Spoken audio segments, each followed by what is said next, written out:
What's going on today, Maureen? So here we are again in the farmhouse kitchen. I'm glad you're here to join me because I don't know wherever you are if it's chilly and cold. Today it's raining. It finally stopped snowing, so I'm glad to see that the snow is going to dissipate. And probably in the next 2 days we should see it all gone. I make sourdough bread once a week, and for the last few months I've actually been making it and selling it to friends and family. And while I'm making it, I wanted to show you why that sourdough bread is very easy to make. Now, one thing to know, I'm using Joshua Weissman's advanced sourdough bread recipe. So this one does have quite a few more steps in it, and it does take a little bit longer. But sourdough bread is very easy to make. Typically, I usually make about 10 loaves of bread. This week, I'm only needing to make 6. It'll be a lot easier, a lot less dough for me to carry in the bowl, which I'm happy about. So last night, while you were getting ready for bed and going to sleep, I made the levain. With this levain, I used 105 grams of mature sourdough starter, and then I put in 210 grams of filtered water. And to that, I added 210 grams of high protein bread flour. Then I just mix it all together, I cover it, and I put it into the oven with the light on overnight. Then, an hour before everything is ready to go, I made the dough. And the dough consists of 2,430 grams of bread flour, and then you are supposed to use 270 grams of whole wheat flour, but I'm not using any whole wheat flour right now, so I just put 270 grams of the high protein bread flour. And then I added to that 1,740 grams of filtered water. So do remember, this is for 6 loaves. And I covered that, and then I put it into the oven, set the timer for an hour, and now we're ready to combine our levain with our dough.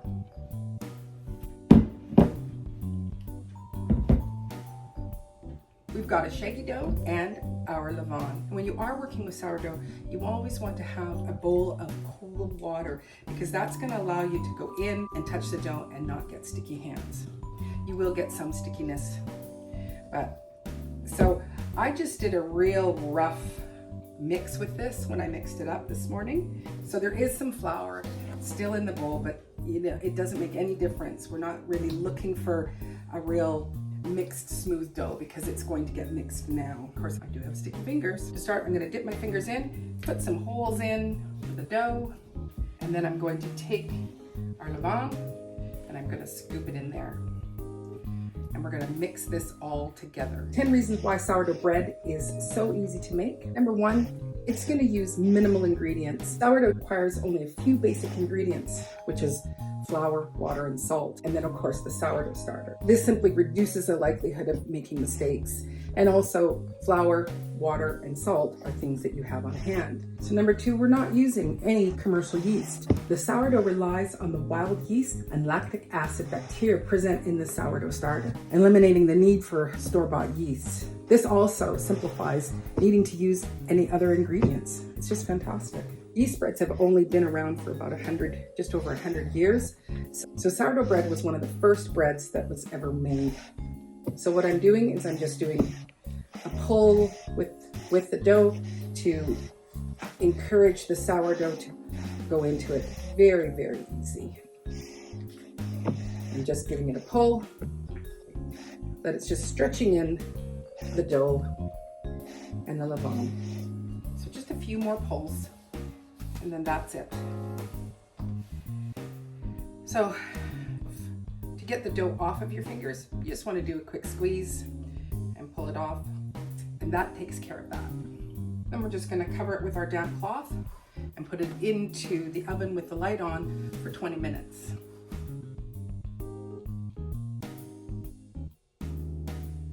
And while that's going on, I'm going to go check the chickens because 2 days ago I was needing to check them for the snow.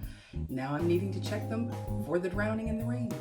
Our dough is mixed, and now we're going to be adding in the salt. When I made the dough, I also made the salt water because I like to let it have a chance to start to dissolve. So in here, I have 54 grams of fine sea salt, which is a fancy sea salt. I have connections, I know a guy who can get me some fancy salt in town. You know what I mean? along with 50 grams of water. It's not fully dissolved, but that's okay. It will continue to dissolve as it's mixed in. Once again, we're gonna just dampen the hand, poke some holes in, and then we're gonna just drizzle our salt water. And again, what I'm going to do is just do kind of a pulling to incorporate the salt water. Number 3 is flexible timing. Sourdough is forgiving when it comes to your own schedule. You can fit it into your schedule. Like just now when I had to go out and check the chickens, I knew I had 20 minutes, but if there would have been something going on out there that I would have had to tend to, the dough would have been fine for me to leave it. Number 4, it's also adaptable to many different flours.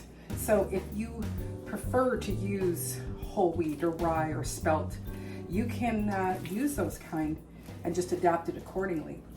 In this advanced sourdough bread recipe, we are going to do what is called a slap and fold. And this is the only time that I spend any length of period with the dough. So we pour the dough out on the bench and just leave it flat like this, and then we're just gonna scoop it up from the middle, lift it up, let it kind of hang, flop it down, fold it over. And we just pick it up, flop it down, fold it over. So this is actually encouraging the gluten strands. And so I'm just picking it up, slapping it, and then folding it over. Now it's starting to tighten a little bit, so I just let it rest. So it isn't a typical knead. And this, you know, you can do it for probably about 10 minutes. I've done it for 2, I don't know if I've ever done it for 10, and my breads all come out. And so we're allowing the dough to gain some air. Stick your fingers. And we're working those gluten strands to really get going and incorporating more of the salt. So slap and fold. So this is the only kneading. So that does bring us to number 5, where there is fewer kneading requirements. This will be my only thing that I will be doing. And after that, it'll just be some stretch and folds, and those will be on a certain amount of time. So, you know, if you are a new baker, you don't have to go, did I knead the bread enough? Like I said, I've never done 10 minutes, and I kind of feel like this dough is looking really, really nice. It's got, you know, lots of spring to it. So I feel like we're done. One more. Then we're just gonna pop it in the bowl. Cover it with our cloth. So we are now at the point of where we're going to let the dough be doing a certain amount of fermentation. And so we'll just be doing some stretch and folds in between. And we have to do 3 of them at 15-minute intervals. And so what I use is I bring out little wine chunks. And so for every 15 minutes, I put a little man out just to remind myself, because I'll forget which one we're on. We're gonna go put it in for 15 minutes. Our first 15 minutes is done, and this is where we're just going to be doing these stretch and folds. Again, dipping my hand in, and the stretch and folds, all we're going to do is just take one end of it, pull it up, and fold it over, and then go to the next side, pick it up, fold it over,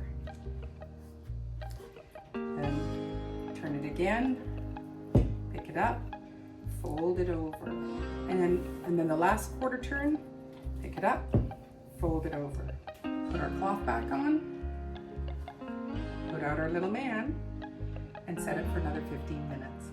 Our next stretch and fold, reason number 6. It's a high hydration dough, more relative to the flour, which makes this dough way much easier to handle. Even though it is sticky, it makes it easier to handle. So there's our second one, and our second little man.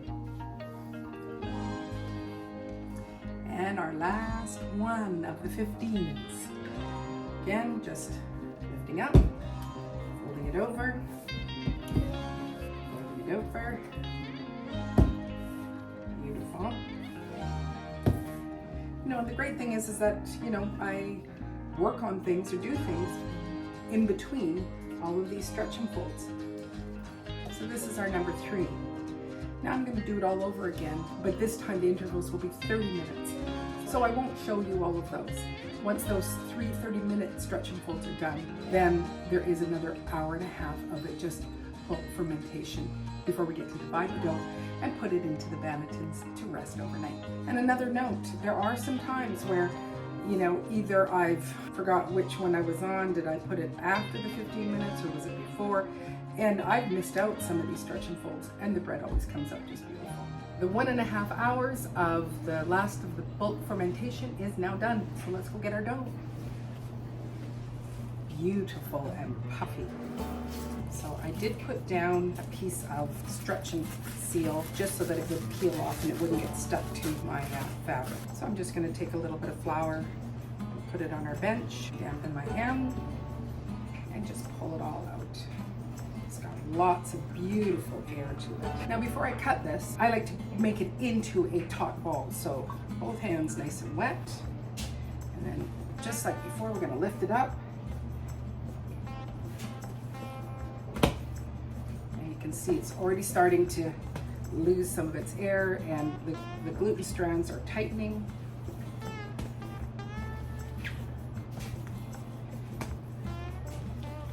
So now we have a nice ball. Now because I sell these breads, I like to weigh them out so that I have an equal amount for each loaf, because I will be kind of eyeballing it. You also want to just give some water to your bench scraper, and then we're just going to cut off a section and weigh it out. I like to put a piece of parchment paper down, put a little bit of flour on, lift off and not stick. You can already tell that this is too small. I want each one to be about 830 grams. Okay, now I've made it way too big.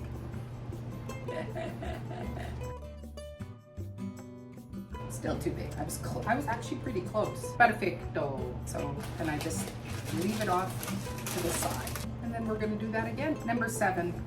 There is a natural fermentation that happens with sourdough. It relies on its own natural fermentation, allowing the dough to slowly rise over time. This not only enhances the flavor, but it also makes it easier for beginners in the process. So now we're going to make our bowls. I've been collecting bannetons over the years just so that I could have up to 10. These ones here, they're made out of kind of a grass. So these ones do let you have the ridges. I also have bought the kinds where they will have the liner to line it, and you can remove it. I choose just to keep some, you know, either or. But before I put my dough into them, I like to just top it up with a little bit of extra rice flour to prevent it from sticking. Like this one here, it has got a lot of rice flour already coated in it, and so it's not necessary, but I do have a couple of new ones. So we're just gonna put the rice flour in, roll it around, and let it fall into the next one, just to make sure if there's any little gaps that I don't have. This style is a boule, and this style is a batard. And it just depends on what kind of bread you're wanting to make. Now, if you don't have a banneton, you can just use a bowl. This is when I first started, this was the type of bowl that I would use, and I would just put parchment paper inside it, just so that it would keep the form. You know, it's a little bit of an oblong but round bowl, you know, with these fluted edges. But you don't have to go and get a banneton. When you're first starting out, these things are extra expensive that you don't necessarily want to invest in. Now I've got to take the 6 and make them into balls. I wet my hands, I take the dough, and just do a few folds around just to start getting it around. What I'm doing is I'm drawing the ball towards me, letting my baby fingers kind of curl underneath to curl so that we get this nice top ball and a nice smooth finish on the top. Number 8, it is a room temperature fermentation. Now yes, I was putting mine inside of the oven with the light on just to have that temperature, but it's not something that you have to do, which is really, really great. So it eliminates the need for special equipment like a proofing box or temperature controlled environment. It's just a great way for at-home bakers. Number 9, versatile baking methods.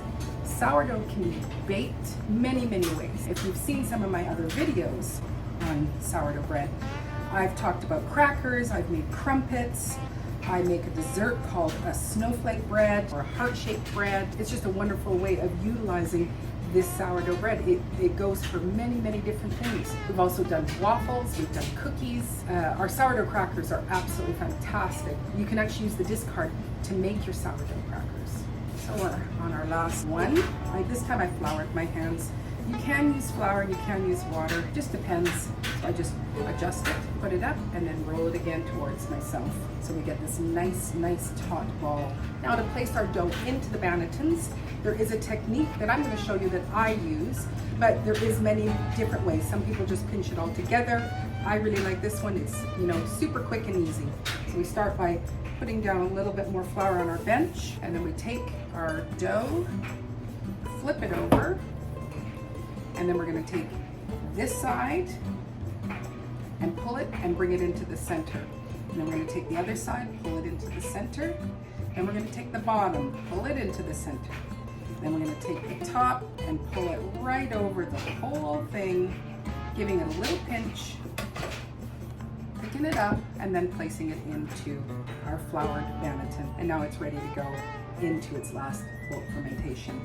Number 10, there is no commercial yeast when we make sourdough. The sourdough relies on the wild yeast and lactic acid bacteria present in the sourdough starter, eliminating the need for any sort of commercial yeast.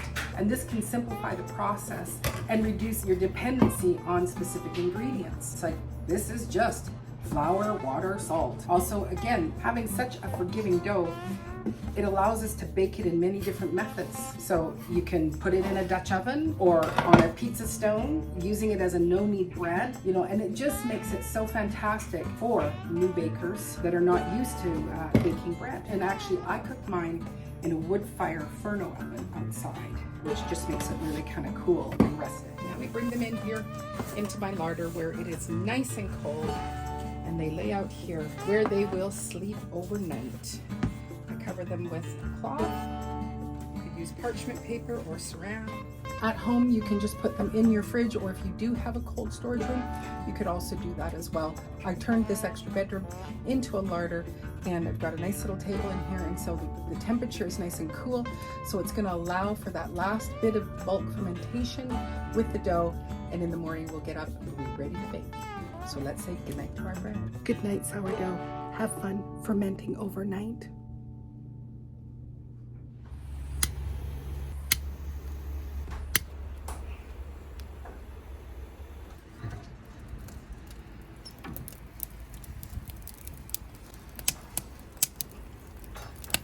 Looks good. Well, good morning. It's time to bake our bread. Let's have a look and see how good it looks. Ooh, look at those gorgeous loaves. I started the Furno oven earlier, and it's all ready to go. I put a little bit of rice flour on my peel, and I'll be cooking 2 breads at a time.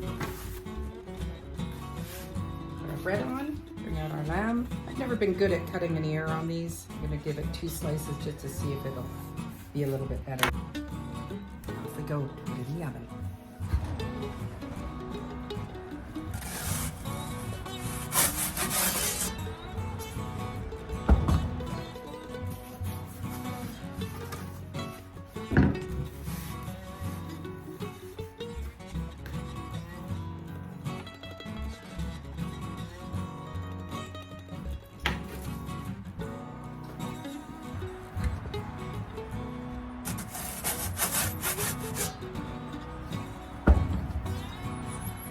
Partway through, I come and I give them a little turn.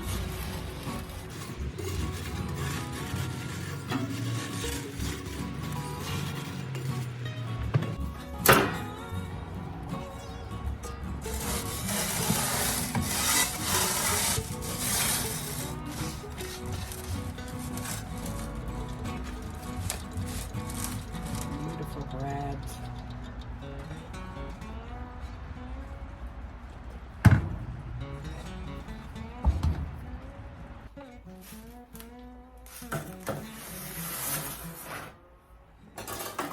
And here are our last 2 loaves. Just beautiful. So to check the doneness of our loaves, you just want to pick it up. And if that's sounding hollow, that's a beautiful loaf of bread.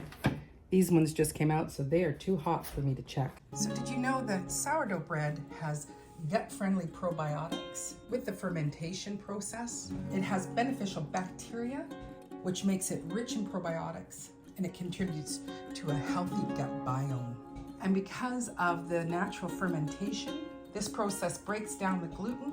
There's enhanced nutrients in all these gorgeous loaves. I hope this video taught you a few things about sourdough bread, and I certainly hope that if you haven't already started making sourdough bread, that this has encouraged you to take a stab at it and try it, because it's super easy. If this jazz singing diva could start making sourdough bread, you can too. Anyway, I hope you're having a great day wherever you are, and I look forward to seeing you on the next video. Take care and God bless. Go make some sourdough bread.